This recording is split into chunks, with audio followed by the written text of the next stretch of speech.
Hello dear students, I hope आप सभी अच्छे होंगे। आज फिर से हम 5 मोस्ट इंपॉर्टेंट क्वेश्चन को लेके आए हैं। तो अभी तक अगर आपने हमारे चैनल को सब्सक्राइब नहीं किया है तो इसको कर लीजिए, क्योंकि जब तक आपका एग्जाम होगा तब तक हम सभी इंपॉर्टेंट क्वेश्चंस को कर लेंगे। तो स्टार्ट करते हैं पहले क्वेश्चन से।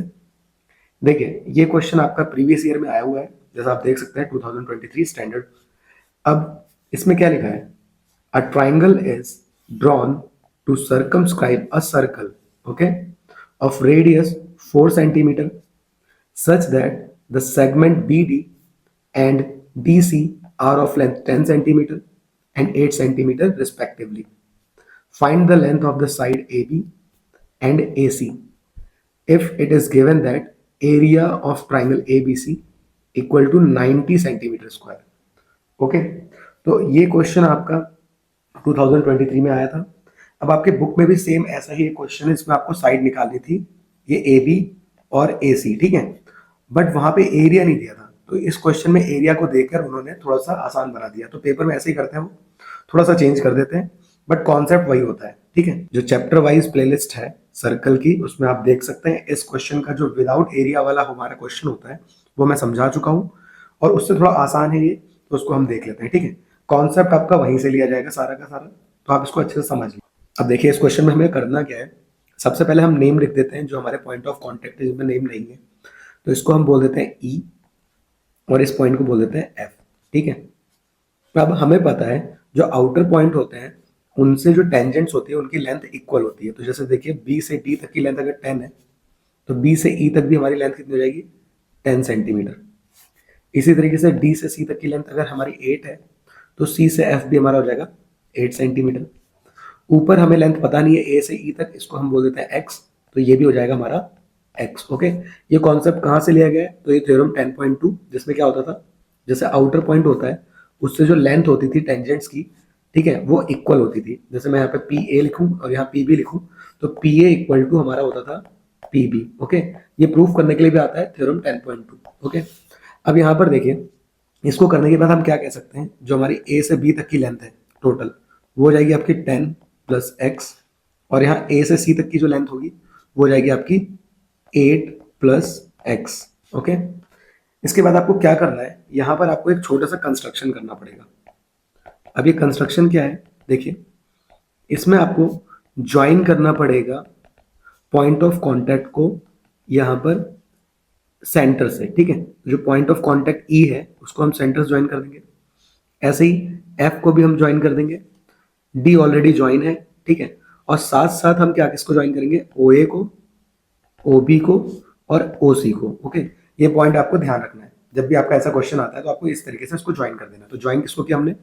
सबसे पहले हमने ओ ई को किया, ओ एफ को किया, और बाद में फिर ओ ए, ओ बी एंड ओ सी को, ओके। अब हमें एक और थ्योरम पता है कि जब सर्कल पर हमारा जो रेडियस होता है और जो हमारी टेंजेंट होती है, इनके बीच में कितने का एंगल बनता है? 90 का। तो यहाँ देखिए, यहाँ पर जैसे ओ डी हमारी क्या है? रेडियस है, किस टेंजेंट पे? बी डी पर, तो यहाँ पे 90 का एंगल बनेगा, ओके। इसी तरीके से ओ ई भी एक रेडियस ही है, क्योंकि सेंटर से एंड पॉइंट है, तो यहाँ भी कितने का एंगल बनेगा? 90 का। और लास्ट में अगर हम ओ एफ को देखें तो यहाँ भी कितने का एंगल बनेगा? 90 का, ठीक है। तो ये कौन सी थ्योरम है हमारी? 10.1। अब बस आपका काम भले आसानी से हो जाएगा। बस अब आपको करना क्या है, इस पूरे ट्राइंगल को कवर करना है, क्योंकि इसका एरिया दिया ना, तो area of triangle A B C, ये कवर कैसे हो रहा है उसको चेक करते हैं।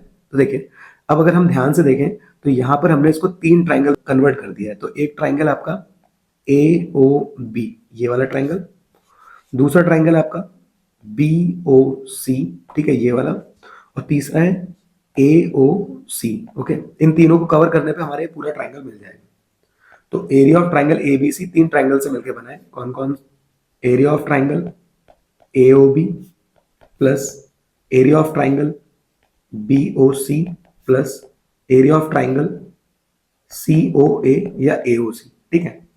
अब हमें पता है कि अगर हम यहाँ पर देखें तो हमें area of triangle ABC question में दे रखा है, ठीक है। कितना दे रखा है? 90 सेंटीमीटर स्क्वायर।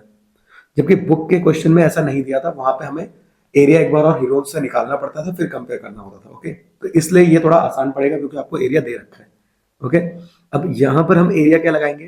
तो ये एरिया आपका लग जाएगा 1/2 बेस इनटू हाइट।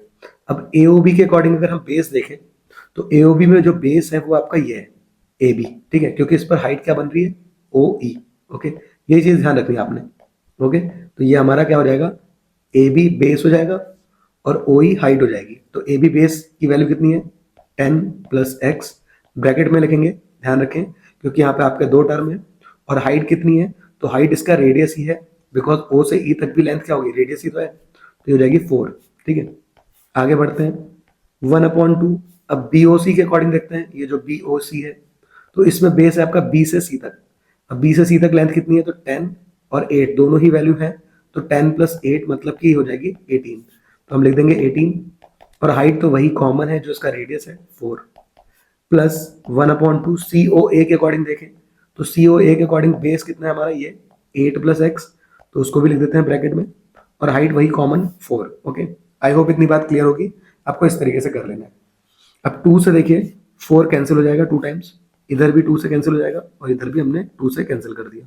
ठीक है, अब हम एक काम करेंगे, यहाँ पे चाहे तो हम इसको 2 को कॉमन कर लेंगे या तो 2 को अंदर मल्टीप्लाई करा लो, आपका दोनों तरीके से आसान है, कोई इससे प्रॉब्लम नहीं होगी। ठीक है, तो अगर हम 2 को कॉमन लेते हैं तब भी कोई प्रॉब्लम नहीं है, और 2 को कॉमन नहीं लेंगे तब भी कोई प्रॉब्लम नहीं है। तो जैसे अगर मैं 2 कॉमन लेता हूँ तो अंदर बचेगा आपका 10 प्लस एक्स प्लस यहाँ बचेगा 18 बिकॉज 2 हमने बाहर निकाल लिया है, और यहाँ बचेगा 8 प्लस एक्स। ओके, सामने है 90। अब देखिए ये जो ये 2 है ये मल्टीप्लाई से डिवाइड में जाएगा, तो 90 के डिवाइड में चला गया है, और यहाँ पे ऐड कर लेते हैं x और x हो जाएगा 2x प्लस नंबर को नंबर के साथ सॉल्व कर लेते हैं, तो 10 और 18 हो गया 28। 28 में अगर हम 8 को ऐड करेंगे तो आ जाएगा आपका 36। 90 को 2 से डिवाइड करेंगे आएगा 45 equal to 2x plus 36। Number number के पास जाएगा तो 36 प्लस था, इधर आके माइनस हो जाएगा, माइनस करेंगे तो आएगा 9। अब 2 मल्टीप्लाई से डिवाइड में जाएगा तो ये आपका हो जाएगा 9/2 एक्स की वैल्यू, कट करेंगे तो आ जाएगा 4.5। ओके, तो 4.5 सेंटीमीटर एक्स की वैल्यू आई है।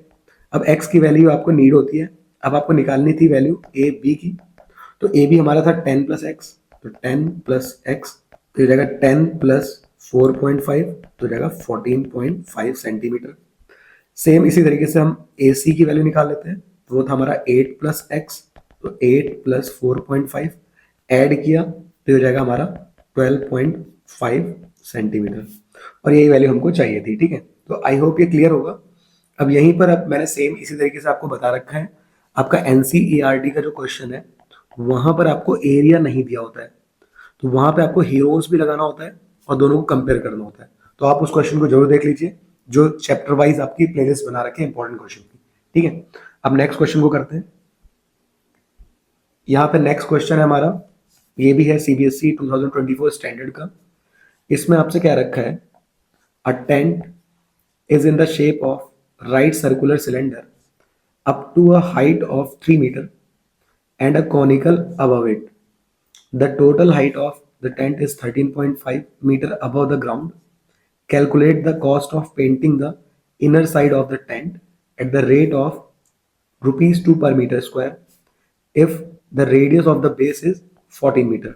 ओके, तो इस क्वेश्चन को ध्यान से आपने पढ़ लिया। अब इसमें आपको बोला क्या है, एक टेंट है जिसका शेप कैसा है, राइट सर्कुलर सिलेंडर की तरह है। राइट का मतलब है ये राइट एंगल पे रखा होगा। ठीक है, मतलब इसको ऐसे जमीन पे ऊपर की तरफ रख देना है। ठीक है, अब ये राइट एंगल पे रखा हुआ है, जिसकी हाइट आपको दे रखी है 3 मीटर, तो हमने वो लिख दी, ये इसकी हाइट है। आगे लिख रखा है इसके ऊपर एक कोन है, ठीक है, कोनिकल अबव इट, ऊपर से कोन शेप में है। टोटल हाइट दे रखी है इसकी ग्राउंड से ऊपर 13.5, तो ग्राउंड जैसे ये जमीन है तो ये टोटल हाइट यहाँ तक आएगी इस कॉर्नर तक। ठीक है, जो कोन का ऊपर वाला पॉइंट है, तो ये कितना दे रखा है 13.5 मीटर। ओके, इस बात को ध्यान रखना है, ये टोटल हाइट है ग्राउंड से। अब कैलकुलेट करना है cost of painting the inner surfaces, okay, at the rate of ₹2 per metre square. Radius of base दे रखा है 14, तो रेडियस आपको बेस का दे रखा है 14 मीटर। ओके, तो ये बेस यहाँ पर कोन का भी हमारा रेडियस सेम ही होगा, तो ये भी कितना हो जाएगा 14। अब बात आती है कोन की हाइट की, तो यहाँ से हम कोन की हाइट निकाल देंगे।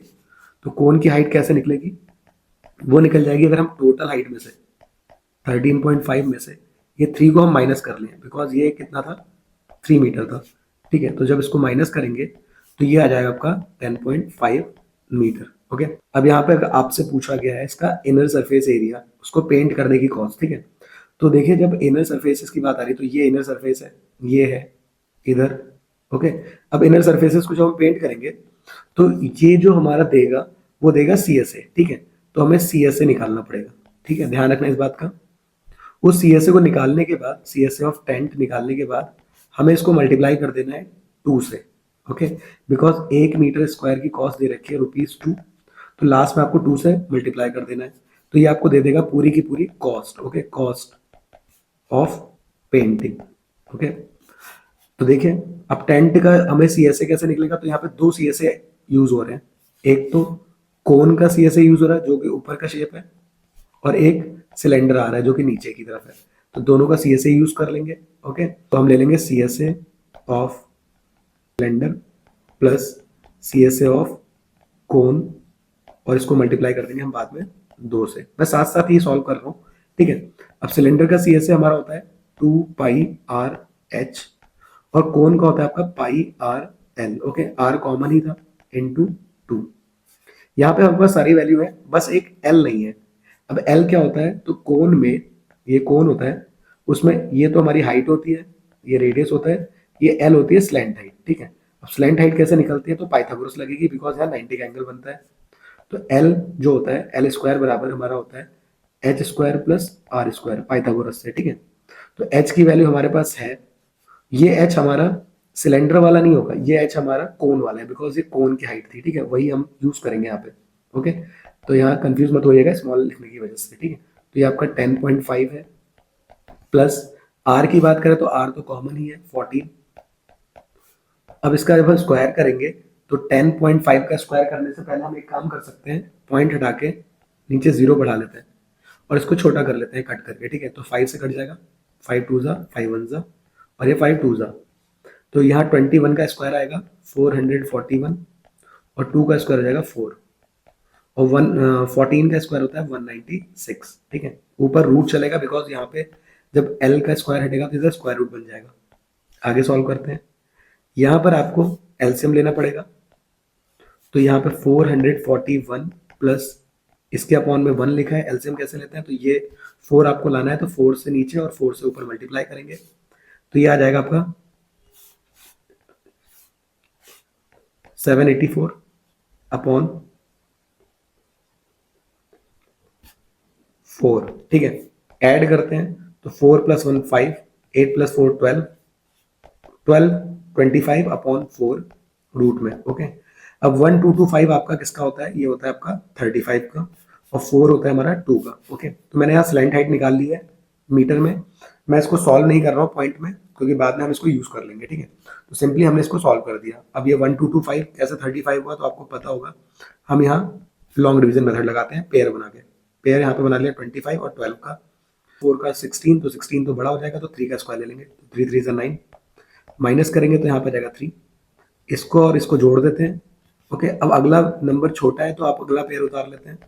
अब 5 लाना है तो 5 को यूज करेंगे, यहाँ भी 5 ही लाएंगे, तो देखिए 5 5 जा 25, 5 6 जा 30 + 2 32, तो पूरा कैंसिल हो गया, जिस नंबर से गया वो आगे लिख देंगे, तो 35 हमारा आ गया 1225 का, ठीक है।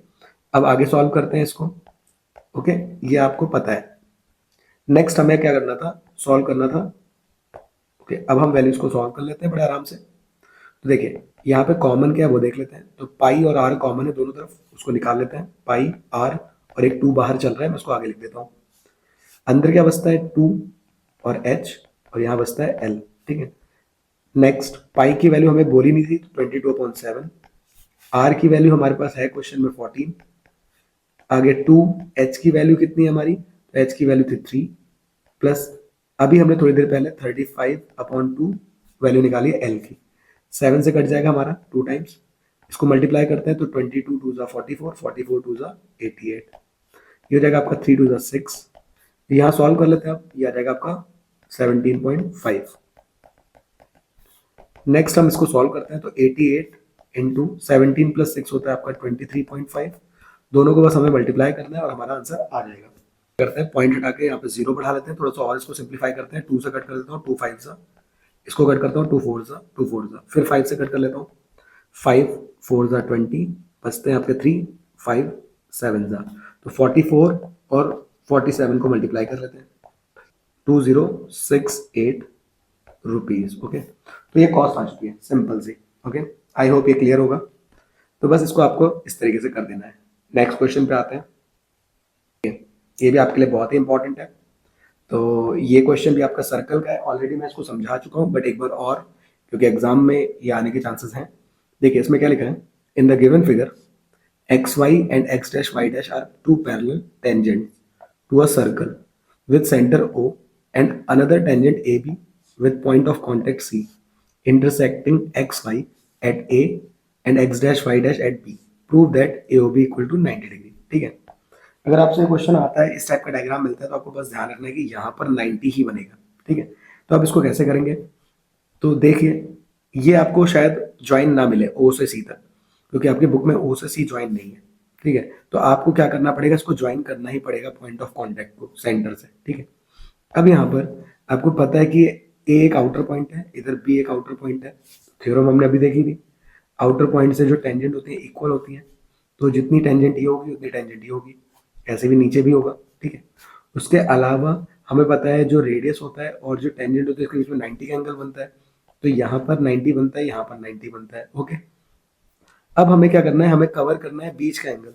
ओके, तो बीच का एंगल हम बाद में कवर करेंगे, पहले हम क्या करेंगे, यहाँ पर ये जो ट्राइंगल दिख रहा है, ये ट्राइंगल और ये ट्राइंगल, इनको कॉन्ग्रेंट करेंगे। ठीक है, तो यही आपका इसका फंडा है, सिंपल सा। हम दोनों ट्राइंगल ले लेंगे, कौन कौन से ट्राइंगल, इन ट्राइंगल, ये जो आपका है ओ पी ए और ओ सी ए। ठीक है, तो O P A and triangle O C A, क्या क्या चीजें हैं, तो हम यहाँ पर कह देते हैं जो ओ पी ए है वो इक्वल टू हो जाएगा ओ सी ए, बिकॉज हमें पता है कि ईच कितने हैं, 90 है, फ्रॉम थ्योरम 10.1। ओके, नेक्स्ट, अभी हमने देखा था कि जो हमारी टेंजेंट्स होती है, आउटर पॉइंट होता है, उससे इक्वल होती है। ठीक है, तो जो हमारा एपी की वैल्यू है वो बराबर है ए सी के। ठीक है, तो tangent from A, next point क्या है हमारा, ये कॉमन है, एओ कॉमन है, तो एओ को हम क्या कर देते हैं, कॉमन, तो एओ इक्वल टू एओ। ठीक है, ये हो जाएगा कॉमन। चाहे तो आप रेडियस भी ले सकते थे, ओपी और ओसी। ओके, बस उसके अकॉर्डिंग क्राइटेरिया फिर चेंज हो जाता, तब आपका साइड एंगल साइड होता। और अभी मैंने जो लिया है वो है हमारा R H S, because right angle मिला। ओके, एक साइड मिली है ये वाली और एक हाइपोटेनस मिला 90 के सामने वाला, तो यहाँ पे हुआ by R H S. Okay, तो ध्यान रखें इस चीज का, ओ पे ए कॉन्ग्रेंट आ गया ओ सी ए के, ये ट्राइंगल कॉन्ग्रेंट हो जाएंगे, तो हम सीपीसीटी से बाई सीपीसीटी, देखेगा ये वाला एंगल यहाँ पे और ये वाला एंगल, ये दोनों इक्वल आ जाएंगे। ठीक है, तो इनको कोई भी नाम रख दीजिए, इसको 1 बोल दीजिए, इसको 2 बोल दीजिए, तो एंगल 1 इक्वल टू एंगल 2। ठीक है, अब यही सेम काम आपको ये नीचे वाले के लिए करना है, ओ सी बी और ओ क्यू बी के लिए। ठीक है, तो आप दोबारा ये चीज नहीं करेंगे, तो बस आप लिख देंगे सिमिलरली। सिमिलरली क्या कह देंगे आप, जो हमारा ट्राइंगल है ओ सी बी कॉन्ग्रेंट हो जाएगा ट्राइंगल ओ क्यू बी के, और फिर हम यहाँ लिख देंगे बाई सीपीसीटी, यहाँ पे भी क्या हो जाएगा, ये वाला एंगल जो है 3 और 4, इनको 3 और 4 नाम दे देंगे, एंगल 3 बराबर एंगल 4, तो आप इस तरीके से इसको बोल देंगे। ओके, अब हमें कवर करना था बीच के एंगल। ठीक है, तो उससे पहले हम क्या करेंगे, जो हमारी जो लाइन बन रही है पी ओ क्यू, इस पूरी लाइन को अगर हम देखें, ये क्योंकि ये आपका डायमीटर था पी ओ क्यू, सेंटर से होके जा रहा है, तो लाइन पर लीनियर पेयर लग जाता है। ठीक है, तो हम लिख देंगे in line P O Q, हम देख सकते हैं सारे एंगल इस पे पड़ रहे हैं, एंगल 1, एंगल 2, एंगल 3, एंगल 4, तो इन सबका सम 180 हो जाएगा because of linear pair. Okay, अब यहाँ पे 1 और 2, 3 और 4 आ गया, बट हमें वही रखने जो हमको चाहिए, तो हमको चाहिए था एक तो 2 और एक 3, बिकॉज ए ओ बी में यही दोनों कवर हो रहे हैं। ठीक है, तो इन्हीं को रख लेते हैं, तो बस यहाँ पे हम क्या करेंगे, 1 हमको नहीं चाहिए, तो 1 को रिप्लेस कर देंगे 2 से, बिकॉज हमने यहाँ देखा था 2 हमको चाहिए, 3 भी हमको चाहिए, 4 हमको नहीं चाहिए, तो 4 को रिप्लेस कर देंगे 3 से, इक्वल टू 180। अब 2 भी 2 टाइम्स आ गया और 3 भी 2 टाइम्स आ चुका है, 2 यहाँ पर कॉमन हो जाएगा, ब्रैकेट में आ जाएगा 2 + 3 इक्वल टू 180, मल्टीप्लाई से 2 जाएगा डिवाइड में, तो 2 + 3 = 180/2, कैंसिल हुआ 90 आ गया, और 2 और 3 का सम ही हमारा जो एंगल है वो आ रहा है ए ओ बी। ठीक है, तो आप देख सकते हैं, तो हम इसकी जगह रिप्लेस करके लिख देंगे angle A O B = 90 degree. Okay, तो ये हो जाएगा प्रूफ। तो ये आपको ध्यान रखना है, बहुत इंपॉर्टेंट है, इस क्वेश्चन को भी जरूर करके जाइए, क्योंकि बार बार आता रहता है किसी न किसी सेट में। ठीक है, और नहीं भी आएगा तो आपको बस ध्यान रखना है कि ये कॉन्सेप्ट तो एटलीस्ट आपका यूज हो सकता है कहीं पे। ठीक है, next, again very important question है, two tangents TP and TQ are drawn to circle with center O from external point T. Prove that PTQ = 2 times OPQ. Okay, इसको मैंने ऑलरेडी समझाया हुआ है, एक बार और बता रहा हूँ। तो हम PTQ को हम कुछ मान लेते हैं x, और OPQ जो है हमारा, इसको मान लेते हैं y। ठीक है, अब सर्कल पर जो आउटर पॉइंट है हमारा ये T, और यहाँ पे P, ये आपका रेडियस हो गया O। यहाँ बीच में एंगल कितना बनता है टोटल 90 का। ओके, अब इतना एंगल अगर y है तो ये वाला एंगल कितना हो जाएगा, इसको हम बोल सकते हैं 90 माइनस y। ओके, बिकॉज बीच से एंगल गया है इतना y, और ये पूरा का पूरा है 90, तो 90 में से अगर y को माइनस कर दे तो ये एंगल आ जाएगा। ठीक है, अब आप एक काम कर देना, ज्वाइन कर देना OQ को। तो जब हम OQ को ज्वाइन करेंगे तो हमें पता है ये भी रेडियस है, तो इसका भी अपोजिट एंगल y होगा, और यहाँ से भी हमारी टेंजेंट है, दो टेंजेंट इक्वल होती है, TP = TQ। ठीक है, इस एंगल को हमने अगर 90 माइनस y बोला है, तो नीचे वाला एंगल भी कितना होगा 90 माइनस y, और यहाँ पे कितना हो जाएगा x। ओके, सारे पॉइंट्स हम यहाँ पे क्लियर कर देंगे। तो इस एंगल को भी हम बोल देंगे 90 माइनस y। बस आपको इतना काम कर देना है। ठीक है, तो आप इस ट्राइंगल को आप आराम से देख सकते हैं, जो हमारा था TPQ। समझ गए होंगे आप, साइड इक्वल है तो इसके अपोजिट एंगल इक्वल होते हैं, बिकॉज हमारा TP = TQ है। तो हमारे जो एंगल होते हैं, जो ये वाला एंगल है हमारा 90 माइनस वाई, तो ये भी जाएगा 90 माइनस वाई। ठीक है, इस चीज को आपको ध्यान रखना है। और यहाँ पर एंगल चल रहा है एक्स। ट्राइंगल है तो ट्राइंगल ले लेते हैं, इन ट्राइंगल TPQ, इसमें लगा देते हैं एंगल सम प्रॉपर्टी। तो x + 90 minus Y plus 90 minus Y = 180 by angle sum property of triangle. ठीक है, तो ये सारे पॉइंट्स क्लियर करने के बाद आप ऐसे लगा दीजिएगा। अब यहाँ पर हमें पता है कि 90 और 90 हो जाएगा आपका 180, माइनस वाई और माइनस वाई हो जाएगा माइनस का 2y, और हो जाएगा x प्लस, और यहाँ पे 180। ये दोनों सेम साइन क्या है, कैंसिल हो जाएंगे, तो x माइनस 2y = आ गया 0। माइनस 2y को अगर उधर ले जाएंगे तो हो जाएगा प्लस का 2y। अब आपको देखिए यही प्रूफ करना है, बस आपको रिप्लेस कर देना है। तो x क्या था, x था आपका PTQ 2 टाइम्स, और y क्या था हमारा, ये था हमारा OPQ। ओके, तो सिंपल सा कॉन्सेप्ट, बस पहले कॉन्सेप्ट समझिए, वैल्यूज को यहाँ पे रिप्लेस करिए, आपका आंसर आ जाएगा। ओके, आई होप ये क्लियर होगा, ये बहुत बार रिपीट हुआ है, आप इसको देख सकते हैं। ठीक है, लास्ट मैंने एक केस स्टडी ली है। ओके, ये आप इसको देख लीजिए, ये AP की केस स्टडी है, प्रीवियस ईयर में आई है 2023 स्टैंडर्ड में। देखिए क्या कहा गया, Manpreet Kaur is the national record holder for women in the shot put discipline.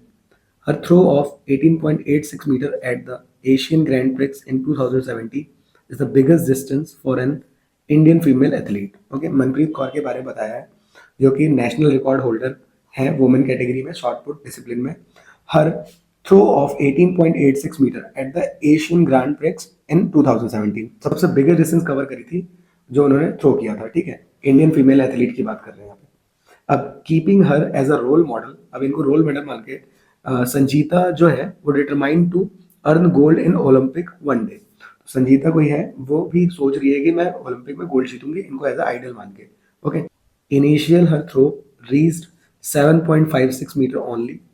Being an athlete in school, she regularly practiced both in the morning and evening and was able to improve the distance by 9 centimeter every week. During the special camp for the 15 days, she started with 40 throws and every day kept increasing the number of throws by 12 to achieve this remarkable progress. Based on the information, answer the following. देखिए यहाँ पर आपको जो AP बनेगी दो type से बन रही है। ठीक है, आप क्वेश्चन को समझिए। पहला है आपका 7.56, और ये आपका किसके अकॉर्डिंग है, थ्रो की डिस्टेंस के अकॉर्डिंग। तो हमारा जो इनिशियल मैं लिख देता हूँ 7.56 मीटर है, और ये फर्स्ट वीक में, फिर उसने सेकंड वीक में क्या कर दिया 9 सेंटीमीटर बढ़ा दिया, ठीक है। तो 7.56 में 9 सेंटीमीटर बढ़ जाएगा। ऐसे नेक्स्ट वीक में इस तरीके से वो बढ़ाते जा रही है, ठीक है। और दूसरा क्या है, 15 डेज का समर कैंप लगा है, ओके। उसमें जो थ्रो है, थ्रोज के अकॉर्डिंग, नंबर ऑफ थ्रोज के अकॉर्डिंग भी एपी बन रही है। तो फर्स्ट डे 40 थ्रो है, सेकेंड डे उनने 12 बढ़ा दिए हैं, तो 40 + 12 हो जाएंगे हमारे 52। देन ऐसे 12 और बढ़ा दिए तो ये जाएगा आपका 64, ठीक है। बस आपको ये चीज ध्यान रखनी है, 2 एपी बन रही है यहाँ पे, ठीक है। अब पहला आंसर देखते हैं, पहला क्वेश्चन देखते हैं क्या लिखा है। How many throws Sanjita practice on 11th day of the camp. अब देखिए थ्रो के अकॉर्डिंग बात करिए तो हम थ्रो के अकॉर्डिंग ही बात करेंगे। तो इसके अकॉर्डिंग हमारी जो एपी बनेगी उसका जो फर्स्ट टर्म है वो है 40। डी कितना है, तो 12 के अकॉर्डिंग बढ़ा रही तो डी पॉजिटिव है हमारा 12, ओके। हमें निकालना है 11th डे का, तो ए 11 निकालना है, तो ए प्लस 10D। ए की वैल्यू है 40, डी की वैल्यू है 12। तो जब इसको जब सॉल्व करेंगे तो आ जाएगा 40 + 10 और 12 को हमने मल्टीप्लाई किया तो 120, यह आ जाएगा आपका 160, ओके। सिंपल सा आंसर था पहले का, ठीक है। तो ध्यान रहे आप इसको पहले ही देखिए, सिंप्लीफाई कर लीजिए जैसे मैंने किया, दो तरीके से एपी को समझ लीजिए। नेक्स्ट है what would be the Sanjida throw distance at the end of 6 month. अब यहाँ पर डिस्टेंस की बात हो रही है तो हम ऊपर की एपी की बात करेंगे, ठीक है। तो इसके अकॉर्डिंग अगर हम बात करें तो देखिए इस पॉइंट को समझिएगा, सबसे पहले वो फेंक रही थी 7.56, ये मीटर में था। अब क्वेश्चन में 9 सेंटीमीटर से वो बढ़ा रही थी, ओके। फर्स्ट वीक के बाद सेकेंड वीक में तो हम 9 सेंटीमीटर को पहले चेंज कर लेंगे मीटर में। कैसे चेंज होगा, तो 9/100 सॉल्व करेंगे तो 0.09 सेंटीमीटर। अब जब ऐड करेंगे 7.56 में 0.09 तो आप खुद देख लीजिए ये आ जाएगा आपका 7.65। तो नेक्स्ट जो होगा 7.65 सेकेंड वीक में, ओके। इस तरीके से एपी बढ़ेगी। फिर आगे ऐसे ही आप और ऐड करेंगे 7.65 में फिर 09, तो और ये हो जाएगा 7 और ये जाएगा 7.75, ओके। तो इस तरीके से एपी आपकी बन जाएगी। What would be the distance at the end of 6 month.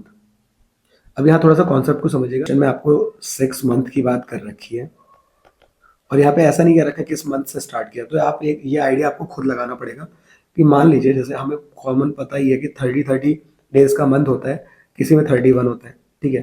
फिर से 30, 31, 30, मतलब ऐसे ही हम एक आइडिया से बना लेंगे।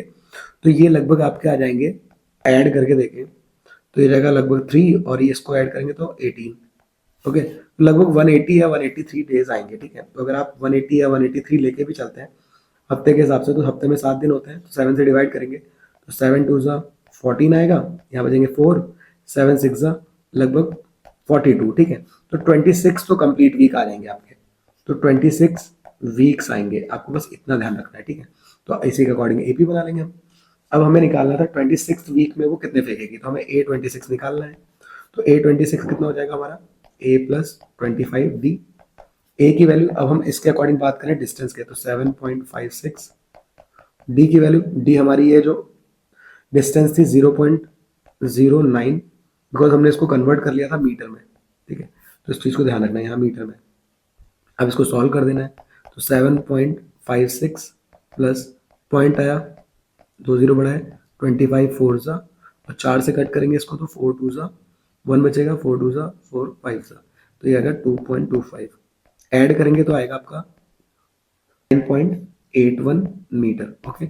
आई होप ये क्लियर होगा। आपको बस ध्यान रखना है कि 26 वीक होंगे, ठीक है। ये आप अंदाजा लगा सकते हैं आराम से, बस थोड़ा सा ध्यान से करना है, ओके। तो कहीं लिख के नहीं दिया है, आपको खुद ही समझना है। नेक्स्ट पार्ट और वाला पार्ट है, when will she able to achieve the throw of 11.16 metre. कब वो 11.16 मीटर तक का थ्रो फेंक पाएगी। तो ये आपको इस बार ए एन दे दिया, मतलब इसको लास्ट में यहाँ पहुंचाना है, तो ए एन ही होता हमारा लास्ट। तो ए एन की वैल्यू दे रखी है 11.16 मीटर। कब ये पहुंचेगी, मतलब नंबर ऑफ वीक्स बताने हैं, ठीक है। तो नंबर ऑफ वीक्स निकालने हैं।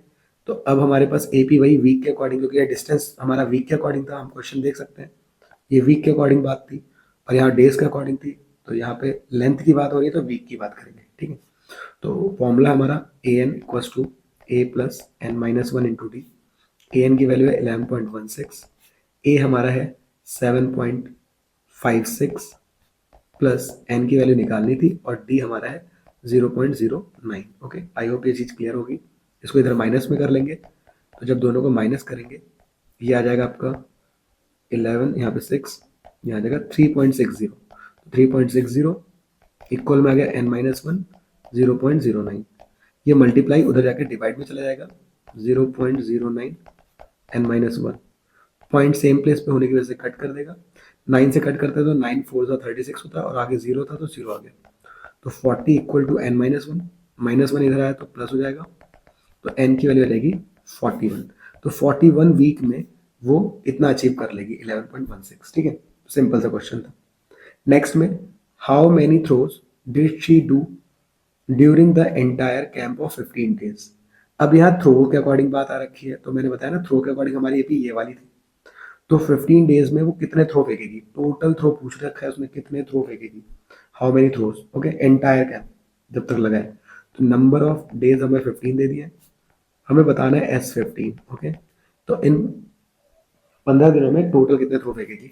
ए पी हमारे पास है, ए की वैल्यू आपकी 40 थी, डी आपका 12 था। एस एन का फॉर्मूला होता है हमारा n/2, 2a plus n-1 into D.